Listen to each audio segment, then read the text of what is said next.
Cockroach Janata party ఢిల్లీలోని జంతర్ మంతర్ వద్ద ప్రదర్శించినటువంటి ధర్నా కార్యక్రమము విజయవంతమైన తర్వాత కాక్రోచ్ జనతా పార్టీ తమ యొక్క డిమాండ్ను ధర్మేంద్ర ప్రధాన్ రాజీనామా చేయాలని అది ఇప్పటికీ కొనసాగిస్తుంది. ఈ యొక్క ధర్మేంద్ర ప్రధాన్ రాజీనామాను ఏ కోశాన ఆమోదించేటట్టు కానీ ఇవ్వడం కానీ బీజేపీ తరఫున కానీ ధర్మేంద్ర ప్రధాన్ కానీ ముందుకు తీసుకురావడం లేదు. అయితే ఇవాళ 4 గంటలకు దేశవ్యాప్తమైనటువంటి షెడ్యూల్ ప్రకటించిన దాంట్లో ఒక భాగంగా ఇవాళ పూణేలో సావిత్రిబాయి పూలే యూనివర్సిటీ క్యాంపస్లోని అంబేద్కర్ విగ్రహం వద్ద 4 గంటలకు ఈ యొక్క నిరసన ప్రదర్శన ఉండే. ఇందులో పట ఈ యొక్క పార్టీ నిర్మాత అయినటువంటి అభిజిత్ దిప్కే మరియు సోనం వాంగ్చుక్ పర్యావరణవేత్త లడాఖ్ ప్రాంతానికి చెందినటువంటి వారు వీళ్ళు ఎడ్యుకేషన్ మేనిఫెస్టోను విడుదల చేస్తున్నారు. అట్లాగే జూన్ 14 నాడు హైదరాబాద్లో ఉన్నటువంటి ఇందిరా పార్క్ వద్ద ధర్నా చౌక్ వద్ద ఉదయం 10 గంటల నుండి సాయంత్రం వరకు లేదా ఏ టైం వరకైనా శాంతియుత ప్రదర్శన కోసం ప్రోగ్రామ్స్ వాళ్ళు షెడ్యూల్ ఇచ్చారు. కాబట్టి మిగిలిన దేశంలో ఉన్నటువంటి నగరాలలో ప్రధానంగా ఇవాటి నుండి జూన్ 11 నుండి జూన్ 20 వరకు ప్రకటించినటువంటి ప్రోగ్రామ్స్లో లక్నో, అమృత్సర్, బెంగళూరు మరియు జైపూర్లలో వరుసగా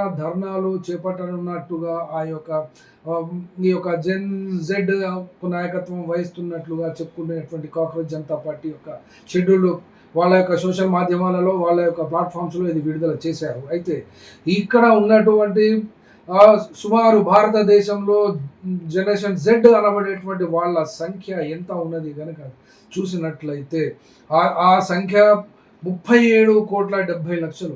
ఇంత భారీ జనసంఖ్యను అనగా వీళ్ళ జనసంఖ్య 1997 తర్వాత 2012 మధ్యలో జన్మించినటువంటి ఈ యొక్క యువత అంత పెద్ద సంఖ్య ఉంటే అభిజిత్ దీప్కే సామాజిక వర్గానికి చెందినటువంటి వాళ్ళ యొక్క దళిత సంఖ్య 6,20,00,000 నుండి 6,50,000 వరకు ఉన్నారు. ఇక్కడ కనిపిస్తున్నటువంటి వేదికల మీద 3 వివిధ నినాదాలు కనబడుతున్నది. ఒకటి జై భీమ్, దీన్ని అంబేద్కరిజాన్ని సూచిస్తుంది. భారత్ మాతాకి జై, ఇది సంఘ పరివారను సూచిస్తుంది. ఏబీపీ వాళ్ళను కూడా ఇది అట్రాక్ట్ చేయడానికి ప్రయత్నం చేస్తుంది. అట్లాగే ఇన్ఖిలాబ్ జిందాబాద్, ఇది ముస్లింలో ఉన్నటువంటి యువతను కూడా అట్రాక్ట్ చేసే ప్రయత్నం చేస్తున్నట్టుగా అర్థమవుతుంది. కానీ ఇప్పుడు ఇక్కడ ఈ కాక్రోచ్ జనతా పార్టీ భవిష్యత్తు ఏ రకంగా వెళ్తుంది, ఎవరు దీన్ని లీడ్ చేస్తారు, ఏ పద్ధతిలో అంటే ఒక్క విషయంలో స్పష్టంగా చెప్పవచ్చు.